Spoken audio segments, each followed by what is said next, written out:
Cuaca ekstrem saat ini berdampak dengan menipisnya pasokan komoditi sayuran, salah satunya bawang, sehingga berdampak dengan naiknya harga bawang yang dijual pedagang di Pasar Lubuk Linggau.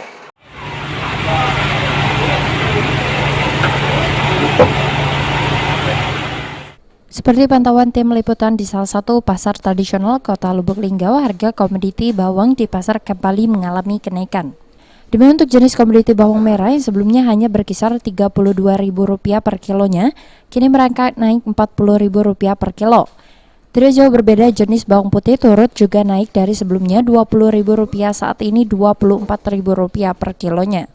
Aminuddin, salah seorang pedagang bawang di Pasar Inpres, mengatakan kenaikan harga bawang merah dipicu karena minimnya pasokan bawang yang masuk ke pasaran, di mana dampak cuaca ekstrem di Pulau Jawa, yakni musim penghujan, membuat sejumlah petani bawang mengalami gagal panen.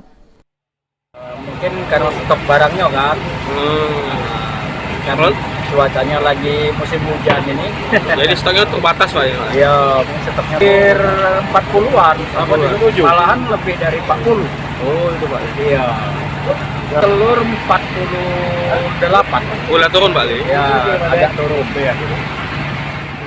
Sementara itu, berbeda dengan harga bawang, untuk harga komoditi telur mengalami penurunan yang semula Rp50.000 per karpetnya kini menjadi Rp38.000.